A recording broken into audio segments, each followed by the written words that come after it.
네, 안녕하세요. M2A 워크샵 건축사 사무소의 김영욱 소장입니다. 저희는 2015년도에 네버메스의 김영근 소장과 같이 M2A라는 공동 사무소를 개업을 했고요. 5년 넘게 같이 이제 동업을 해서 설계 사무소를 운영을 했습니다. 지금도 이제 BIM이나 레빗을 활용한 다양한 프로젝트들은 저희가 협업을 해서 네버메스 건축과 같이 진행을 하고 있습니다. 저희 사무소는 기본 기획, 기본 구상, 실시 설계 이르기까지 모든 설계를 레빗을 활용해서 이제 진행을 하고 있습니다.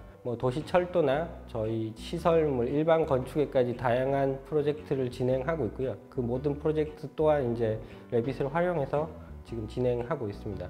저희가 이번에 진행한 프로젝트는 서울시 도시철도 9호선 4단계 연장 사업에 대한 프로젝트이고요. 지하철 최초로 건축 BIM을 진행한 사례이기도 합니다.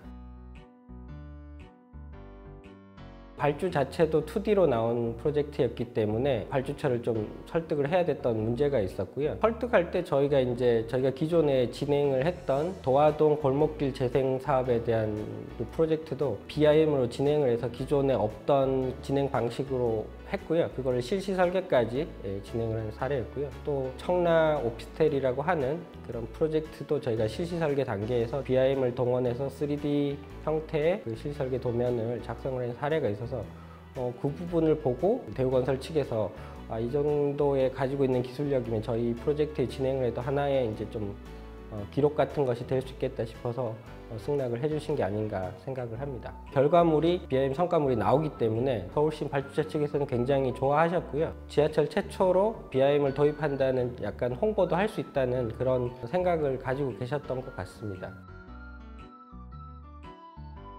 그렇게 하는 이유는 저희가 이제 생각하기에 일단 2D CAD 방식에서 오랫동안 이제 BIM 방식으로 전환을 해보니 회사 자체의 효율성의 문제가 굉장히 차이가 났었습니다. 초반에 작업하는 시간이나 구상하는 시간은 CAD가 조금 짧게 걸릴지를 모르나 확실히 오류와 나중에 수정 그리고 이제 결과물에 대한 차이가 크기 때문에 저희가 사용을 해보니 CAD로 하라고 해도 BIM을 하고 싶은 그런 취지였고요. 비용 자체를 업그레이드 해주시면 너무 감사하겠지만 그렇지 않다 하더라도 충분히 활용할 가치가 있다고 생각을 합니다. 실제로도 이 지하철 프로젝트는 저희가 2명이서 모든 프로젝트를 처음에서 끝까지 진행을 한 사례입니다.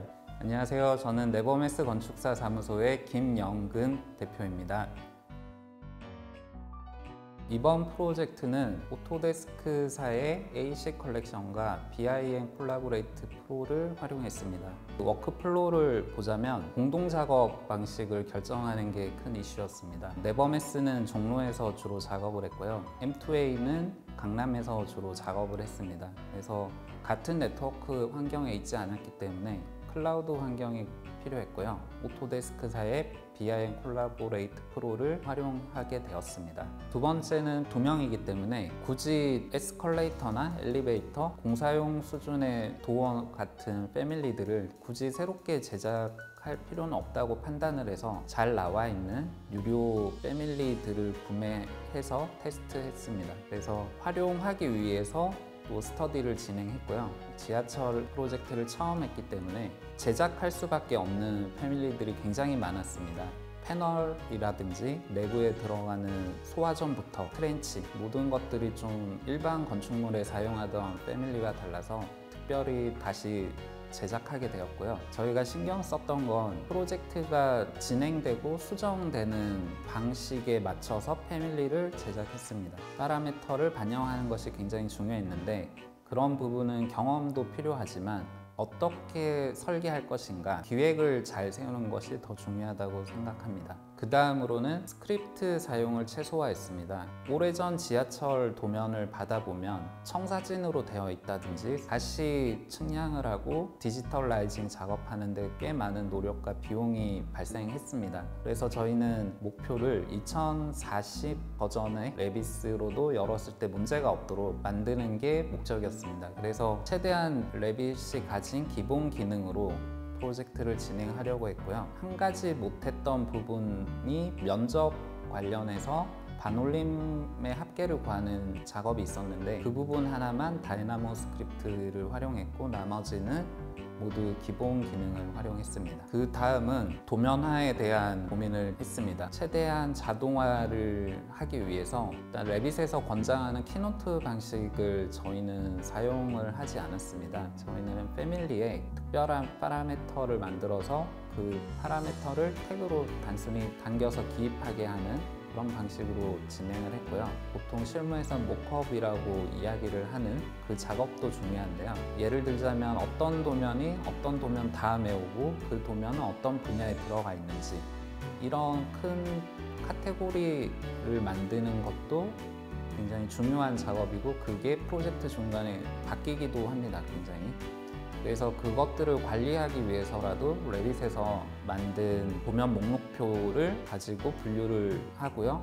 프로젝트 브라우저도 연동이 되게 진행을 했습니다. 그래서 프로젝트가 끝날 때까지 단순 숫자만 바꾸는 방식으로 폼이 끝까지 유지되도록 할 수 있었습니다. 마지막으로 보고서에 활용한 방식인데요. 보고서를 제출할 때 소규모 사무실에서 문제가 될 수 있는 부분이 흔히 이야기하는 삽도라고 하죠. 설명을 위한 그림들, 그런 그림들을 굉장히 많이 만들어내야 됩니다. 저희는 BIM 모델링이 정확히 있었기 때문에 약간의 효과만 정리를 해서 작업에 활용했고요. 심지어 타 분야, 토목이나 철도나 다른 분야에까지 그 자료를 공유해 드렸습니다. 협업에서는 주로 검토를 위한 자료들을 생성하는 게 대부분의 노력이 들어가는 부분입니다. 저희는 BIM 모델링을 활용해서 3차원이나 확대된 도면 그런 것들을 제공했고 특히 시공사와 발주처의 비전문가들에게 프리젠테이션 할 때 빔 콜라보레이트 프로의 뷰어 기능을 이용해서 역사 내외부를 보여드리면서 많은 이슈들을 보고할 수 있었고요. 실제 눈으로 보기 어려운 면밀한 부분까지 확대해서 확인할 수 있었습니다. 굉장히 긍정적인 반응을 얻었습니다. BIM 모델을 프로젝트 요구사항에 맞게 제작이 되었다면 그 모델은 일종의 잘 작동하는 하나의 프로그램처럼 느껴집니다. 그렇기 때문에 프로젝트 완결성을 질 수가 있습니다. 그래서 소규모 사무실에서는 더욱더 메리트가 큰 것 같습니다. 저희가 처음 시작할 때는 그 독학으로 시작을 했습니다. 그래서 여러 가지 뭐 구글링도 하기도 하고 여러 책자를 찾아보면서 진행을 했고요. 그리고 상상진화에서 진행하는 이제 교육이나 이제 웨비나를 통해서 저희가 많은 그 정보를 얻고 있고요. 그리고 이번 프로젝트에서도 이제 기본 기능을 충분히 사용을 하려고 했으나 그래도 이제 필요한 부분에 대한 스크립트나 이런 좀 고급 기술 부분은 상상진화 기술 지원팀에서 많은 협조를 해주셔서 저희가 진행할 수 있었습니다. 똑같은 작업을 할 때 저희가 2D로 설계를 하고 그거를 3D로 변환 설계를 할 때 2D에 작업했던 내용이 담겨 있지만 이거를 이해하지 못해서 다시 3D 작업을 별도로 하게 되어 있습니다. 근데 BIM 작업은 그런 게 아니죠. 설계를 해서 처음부터 그런 3차원적으로 입체를 생각을 해서 설계를 하거나 디자인을 했을 때 그 결과의 부산물이 시각화이자 물량이자 아니면 정보이기 때문에 이거를 이제 작업자 입장에서도 조금 편하고 결과물을 받아들이는 입장에서 나중에 활용 가치가 더 크다고 저희는 생각을 합니다. 계속 BIM과 레빗을 활용해서 모든 프로젝트를 진행할 예정이고요. 적은 인원으로 지하철이나 도시철도와 같은 이런 대형 프로젝트를 진행할 수 있게끔 연구개발을 지속적으로 할 예정입니다. 감사합니다.